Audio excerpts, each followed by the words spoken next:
Kaya naman, nasabi ito ni Kiko Barsaga.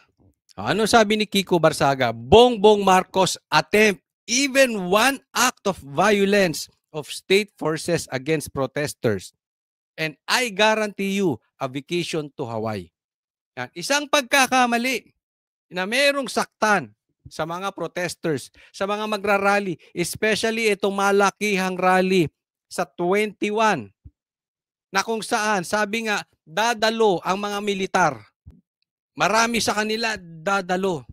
Pinaghahandaan po ito. Pag may nasaktan dyan at ang plano ni Bongbong Marcos ay dahil manggulo, dahil martial law, sabi niya, I guarantee you a vacation to Hawaii. Kaya nga, kaway-kaway dyan. Sa Hawaii, mag-ready na kayo. Merong sikat na pupunta dyan. Ako ay agree. Lahat po nakakasana. Ito sasabihin ko sa inyo. Meron ng paghahanda ginagawa ang bawat grupo. Ulitin ko, baka sasabihin nila, sedition. Hindi po. Paghahanda sa legal na paraan. Hindi po kami maghahanda ng illegal. Puro legal. And ang nadidinig ko, kaliwat kanan ng paghahanda ng bawat grupo. Sa katunayan, bukas may panawagang gagawin. Yan. Mamaya lang, magkikita-kita. Sa anong plano? Si BP Sara, nasa Davao. Tapos, pupunta ng Japan. Lahat po, ngayon, gumagalaw, nagpaplano. Yung iba, hindi nyo lang nakikita sa screen. But definitely, minsan yan ang nakakatakot. Yung behind the scene, off the stage, ika nga. Yan ang nagpaplano. Kita nyo ngayon, na-demanda si Boying. Di ba? Dinamanda ni Baste. Di ba? May gumagalaw na puwersa. Bakit? Nakikita na nila yung pang-aapi. Yung militar, pinakita ko sa inyo kanina. Kaya very possible ito. Itong sinasabi ni Kiko Barsaga. Di ba? Nung nagsalita siya, matatanggal ito. Si Tambi, nag-resign. Posible ito. Abangan natin ito. Konting tiis, mga kababayan, makukuha na rin natin ang ating tagumpay. Basta kapit-kapit lang. Next po tayo. Kaya naman, eto bigyan natin ng matinding pansin ito. Ito, for me, this is very important. Basahin ko lang. Kung tunay kang malinis at gentleman, magpa-hair follicle drug test kaya muna kayo ng daddy mo. Huwag yung tago, gaya ng BFF mo sa Davao. Naku, sino kaya yun? Okay, eto hamunan. Anong konteksto nito? Kasi, binanata ni Pulong si Sandro na ang naglagay lang naman dyan kay D ay si Sandro din.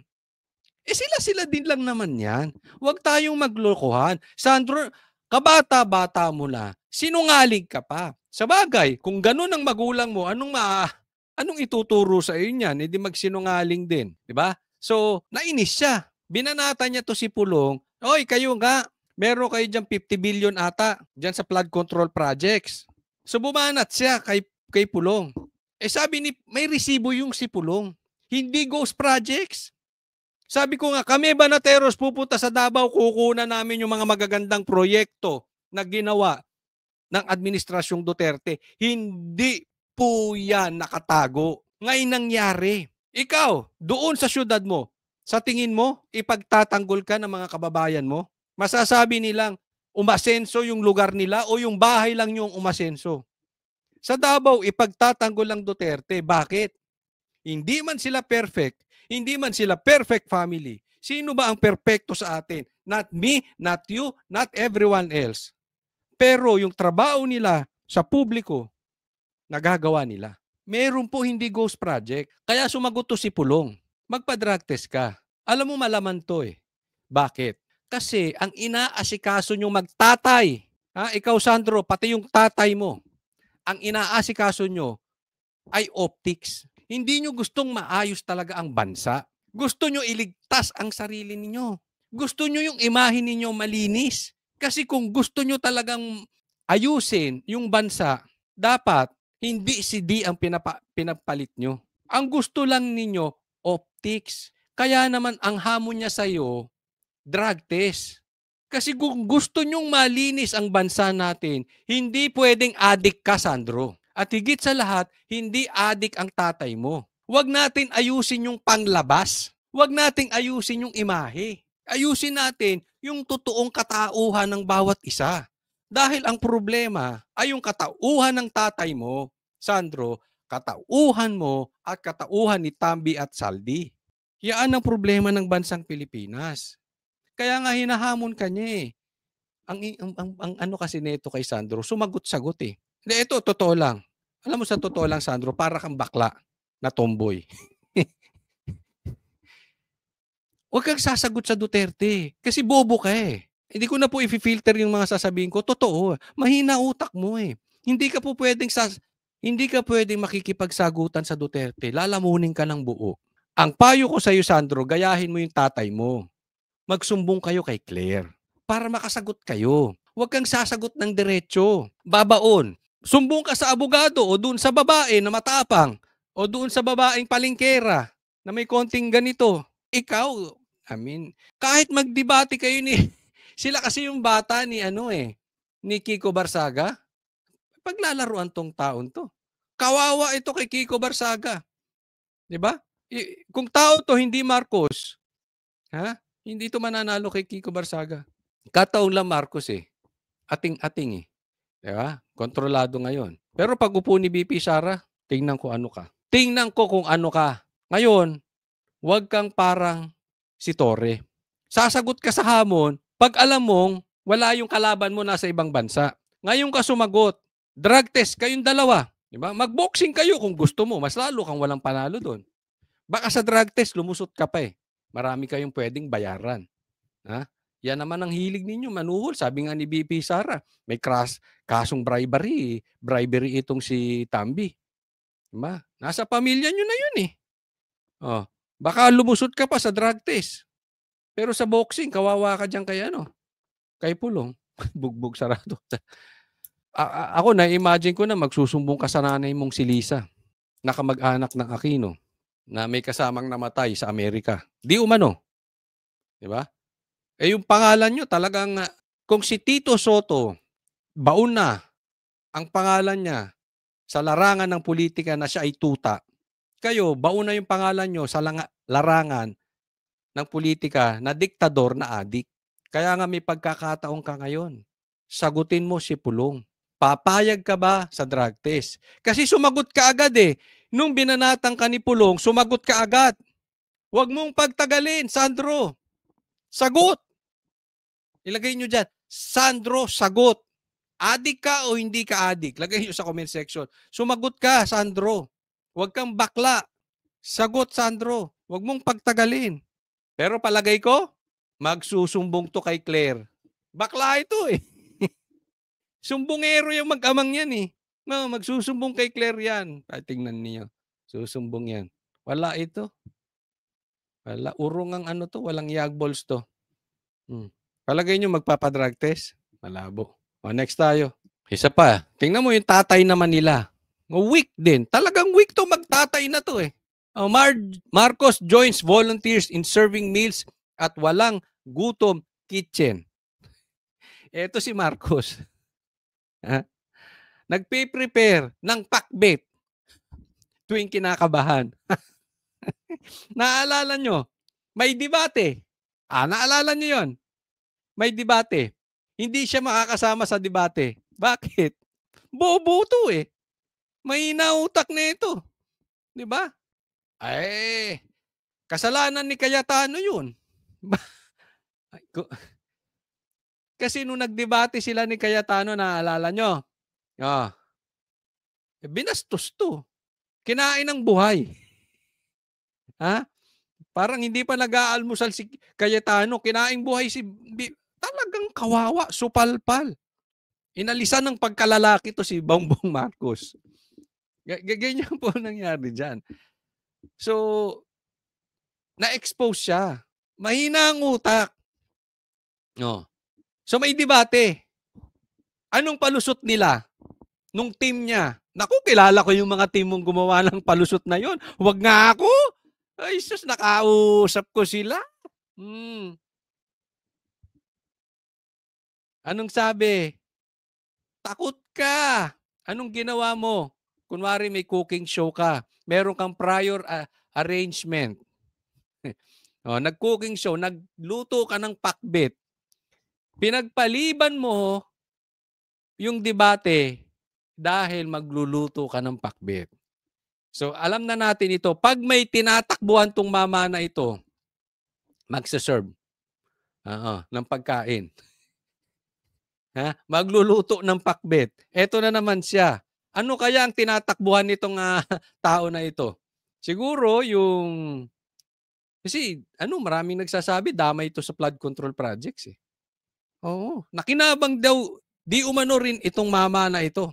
Nakinabang 'yan. Hindi po pwedeng hindi. Sabi nga ni Pulong, andun yung anak mo sa Congress, hindi nagsasalita, tahimik, alangyag balls.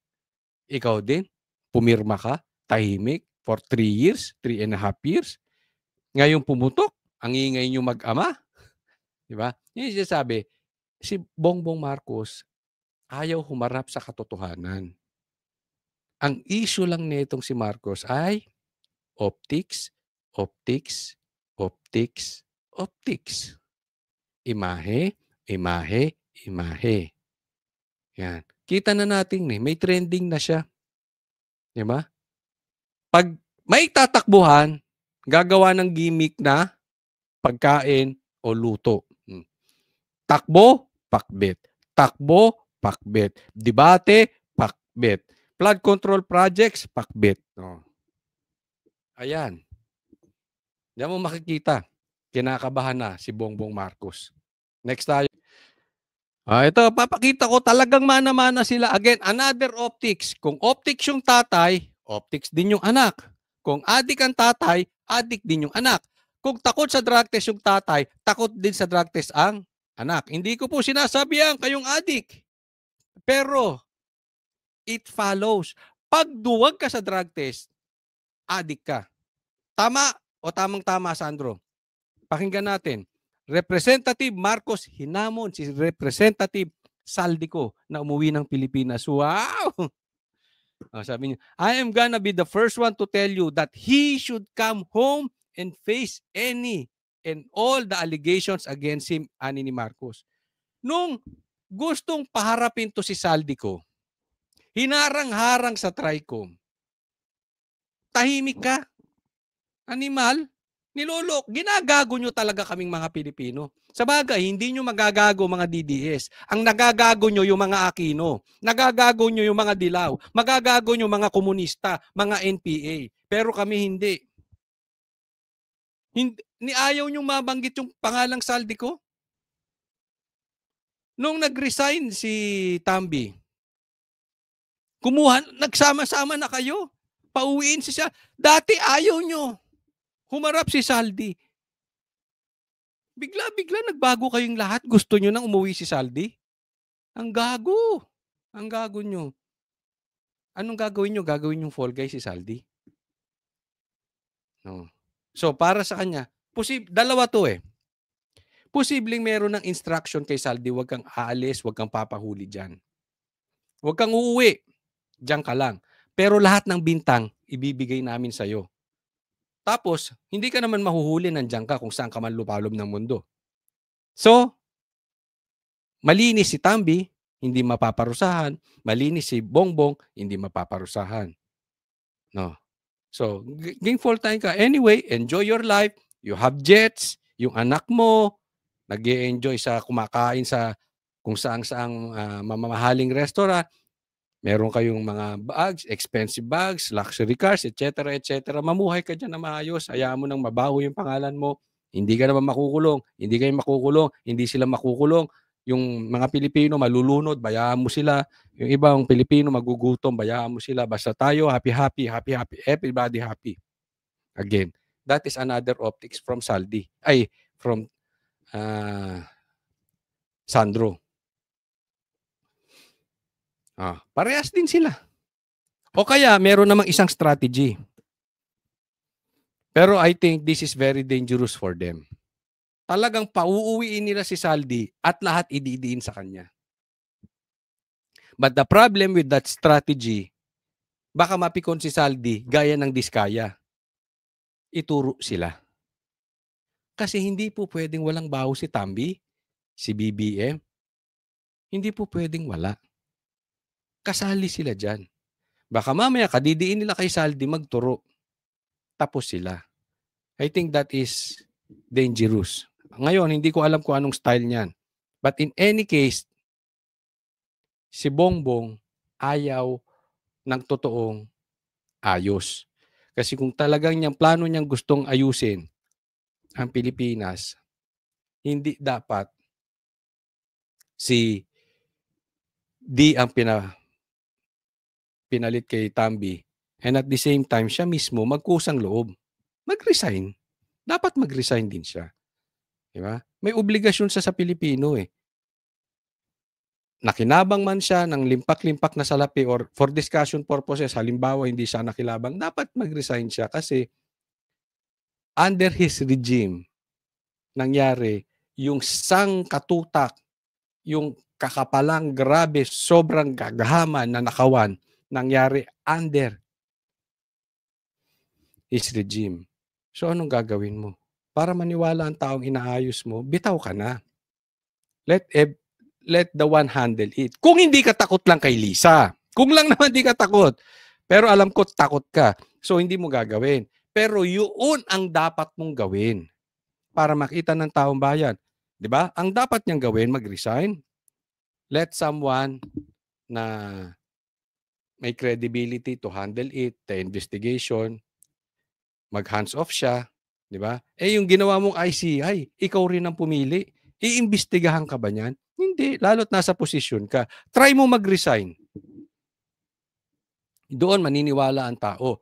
And then before pagka-resign mo, magpa-drug test ka. Ha? Kung gusto mo talaga ng optics at malinis ang pangalan mo, gawin mo yun ng totoo. Huwag pang gagago sa taong bayan. Huwag pang bubudol sa taong bayan. Diba? Gagawa ka na lang ng investigasyon, ayusin mo na. Pero sa tingin ko malabo. Malabo.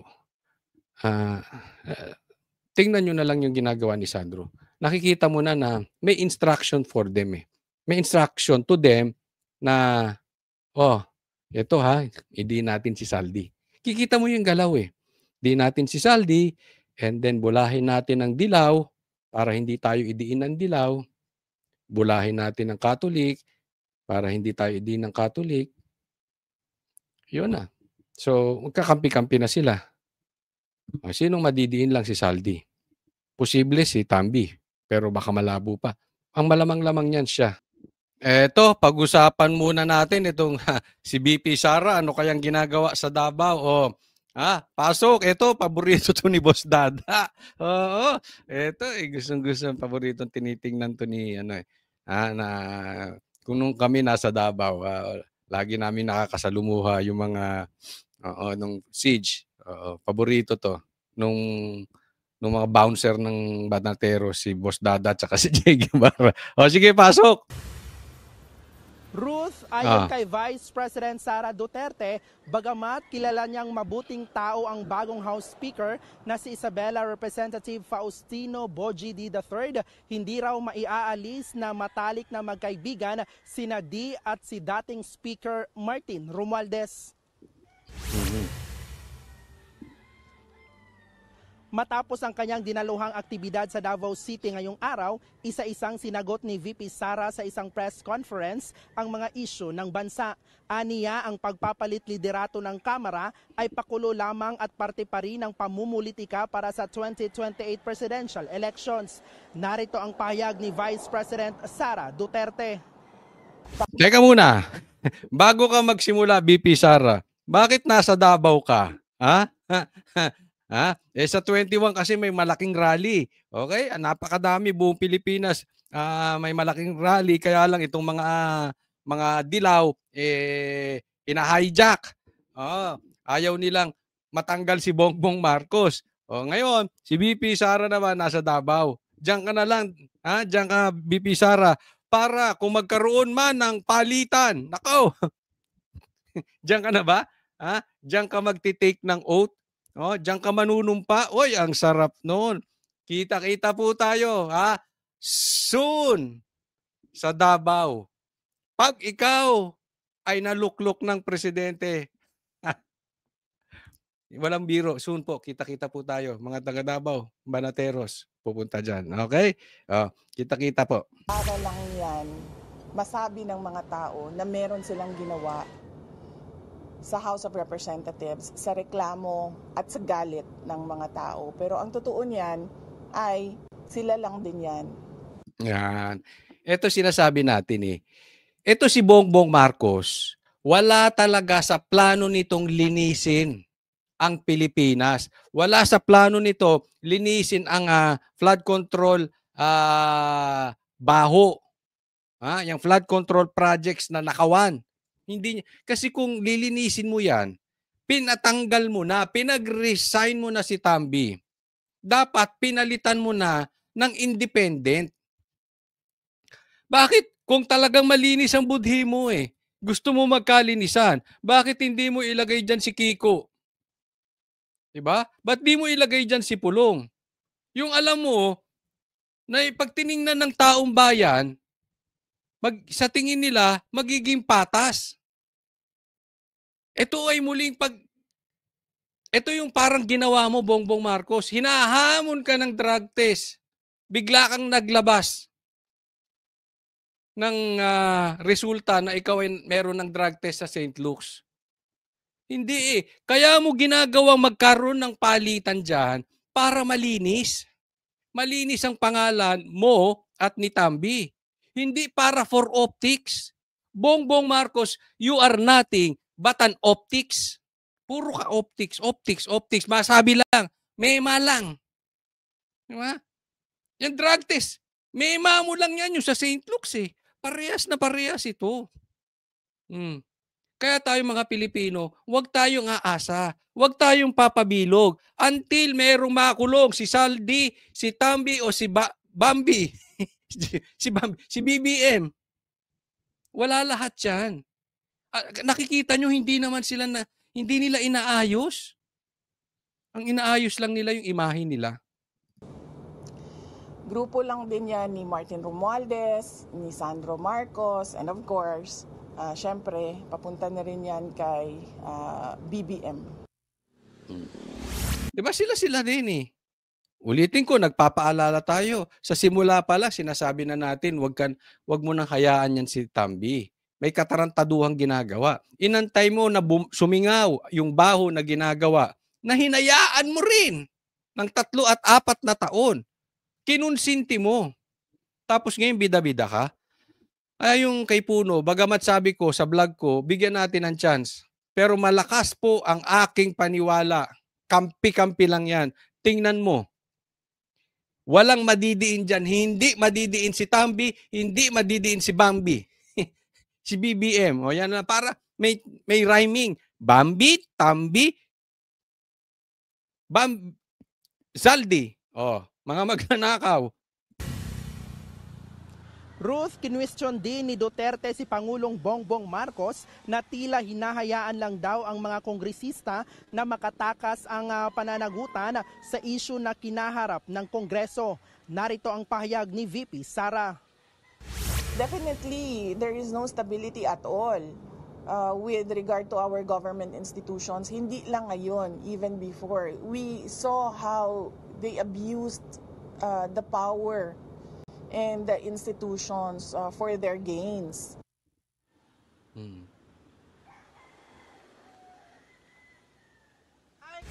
Ruth, sinabi rin ni VP Sara na frustrated ngayon ang ama niyang si dating Pangulong Rodrigo Duterte dahil wala umano siyang magawa sa ngayon sa nangyayari sa bansa ngayong nakakulong siya sa ICC. Nakatakda namang bumiyahe mamayang gabi si VP Sara papuntang Japan para sa 2 araw na aktibidad doon ng mga Filipino community.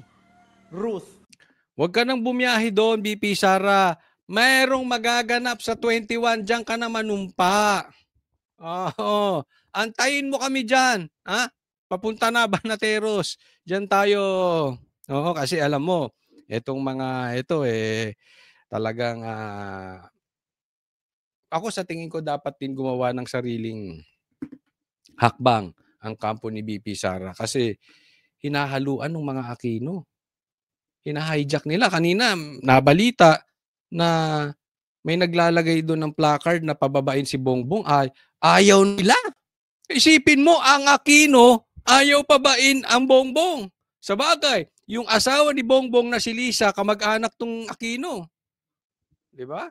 Naku, talagang hindi lang kumakain ng pati tae kinakain. O, next topic, tingnan po natin ito, mga militar. Pag-usapan natin. Ito, pakinggan natin. Naku, matindi. Ha? Ang mga militar, sasali na. Maraming organization sa military, mayroong Association of Generals and Flag Officers, mga star rank officers. Mayroon ding luwakan graduates, mga PMA graduates. Mayroon ding forum ng Mga PMA graduates, ha?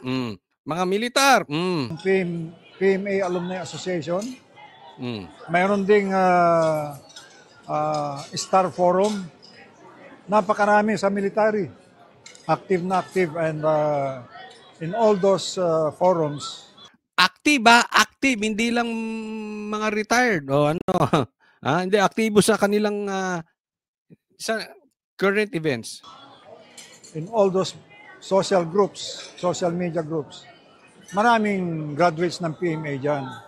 Simply because, hindi naman sa sinasabi namin kami lang, but we know that to serve the land properly, we must have integrity, honesty, and the sense of public service.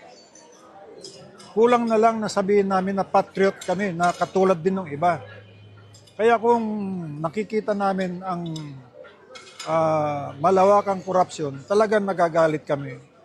Nakatulad din ng ibang Pilipino. At ngayon sa nangyayaring ito, Ito exclusive interview po ito ng SMNI. At yun nga po ang nabalitaan natin. So may mga kinakamusta ako, mga kaibigan natin. No, hindi ko na lang babanggitin ang kanilang mga pangalan dahil malalagay naman sila sa alanganin. Nakaabang-abang lang, no? Syempre, kailangan nilang proteksyonan ang konstitusyon.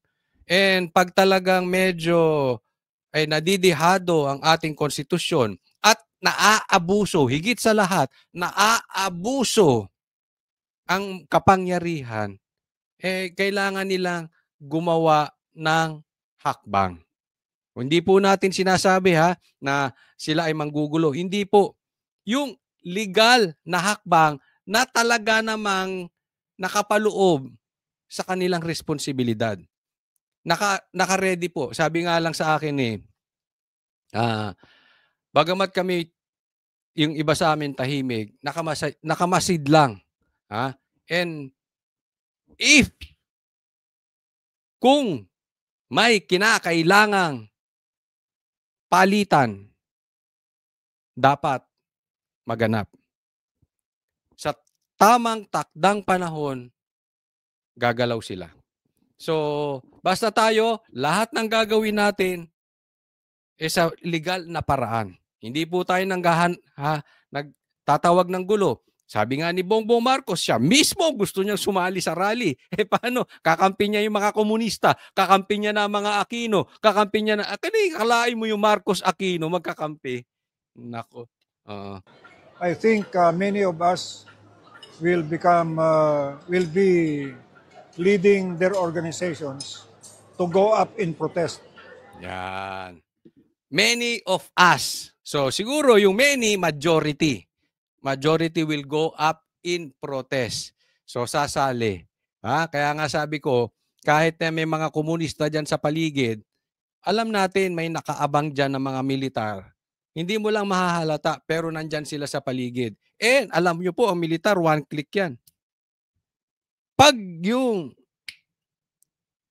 nasa ibabaw na kanilang nirerespeto ay nagsalita, saglit lang po yan, mabilisan yan. Against the corruption that we have seen. Ako naniniwala Indeed, ako,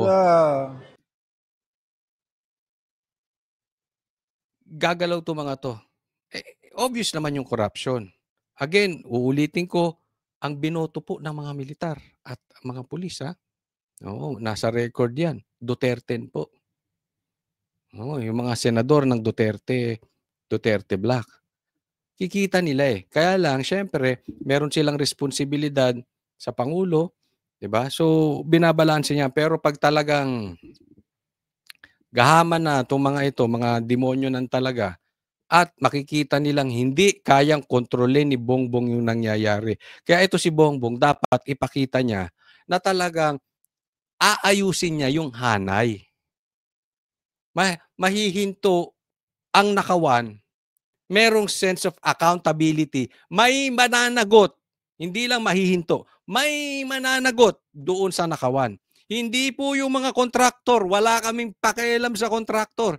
Magnanakaw man sila, parusahan sila, pero hindi yan ang issue. Ang gusto naming maparusahan, yung mga politiko, mga congressman, na kung saan ay sila ay gumawa ng kalokohan. Pag hindi talaga yan, inayos ni Bongbong Marcos, tandaan nyo to, sasabihin ko, ang pulis at militar papasok sa legal na paraan.